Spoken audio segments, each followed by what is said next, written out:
খুবই গুরুত্বপূর্ণ প্রশ্ন ভাই মাসুম আহমদ আপনার। আমরা জানি যে দুনিয়াতে কোনো মুসলমানের অধিকার যদি আমরা কেউ নষ্ট করি, মৃত্যু হয় আমাদের, তাহলে কিয়ামতের ময়দান ইয়াউমুল জাযাতে প্রতিদিন দিবসে ইনশাআল্লাহ বিদিল্লাহ তার বিচার আল্লাহ রাব্বুল আলামিন করবেন। এবং আপনি কারোর অধিকার নষ্ট করেছেন, তাহলে আপনার নেকামল থেকে সওয়াব থেকে তাকে সমপরিমাণ সওয়াব দিয়ে আপনি দায়মুক্ত হবেন।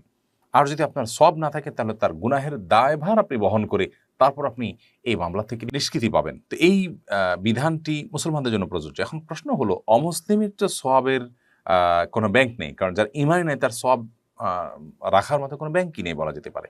তাহলে সেক্ষেত্রে অমুসলিমের অধিকার নষ্ট করে মারা গেলে তার বিহিত কিভাবে হবে? এর উত্তর হলো যে অমুসলিম তো মানুষ। যদি প্রাণীও হয় আর কোনো প্রাণীর অধিকার নষ্ট করে, তাহলে তার বিচার পর্যন্ত আল্লাহ রাব্বুল আলামিন করবেন। আমরা জানি কিয়ামতের দিন প্রাণীদেরকে আল্লাহ তাআলা কোনো বিষয়ে জিজ্ঞাসাবাদ করবেন না। এমনকি তারা কি খেলো, কোথা থেকে খেলো, হালাল হারামের বাছ বিচার তাদের জন্য নেই। কিন্তু একটা প্রশ্নের উত্তর তাদেরকেও দিতে হবে, তা হলো কারোর প্রতি তারা জুলুম করেছে কিনা। যদি করে থাকে তাহলে তার প্রায়শ্চিত্ত তাকে করতে হবে, তার শাস্তি তাকে ভোগ করতে হবে। দেন তার আ যে পরিণতি সে দিকে সে যাবে, অর্থাৎ তাকে মাটি হতে বলা হবে, মাটির সাথে সে মিশে যাবে। তাহলে প্রাণীদেরকে পর্যন্ত পারস্পরিক অধিকার নষ্ট করার জন্য বিচার মুখোমুখি করা হবে। সেখানে অমুসলিমের প্রতি আপনি অন্যায় করবেন, সে তো মানুষ, তার কোনো বিহিত হবে না তা তো হতে পারে না, অবশ্যই বিচার হবে। এখন প্রশ্ন হলো কিভাবে হবে?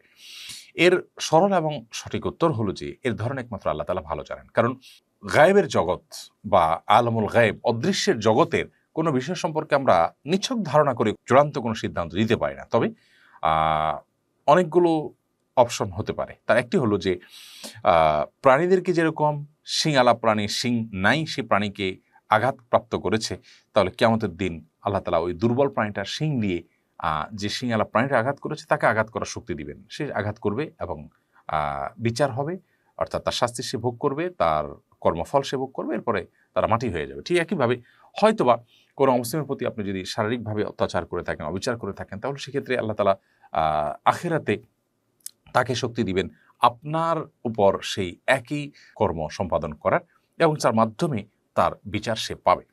আবার হতে পারে যে তার যে গুনাহ, তার যে পাপ, এই পাপের বোঝা আপনার জুলুমের অনুপাত হারে আপনার উপরে বর্তানো হবে এবং সেটার সাজা আপনি ভোগ করতে থাকবেন।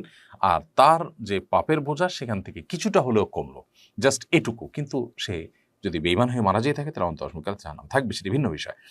তাহলে অমুসলিমদের প্রতি জুলুম করলেও তার বিচার হবে, তার ধরন কি হবে সেটা একমাত্র প্রকৃত অবস্থা একমাত্র আল্লাহ তাআলা ভালো জানেন, কিন্তু বিচার অবশ্যই হবে।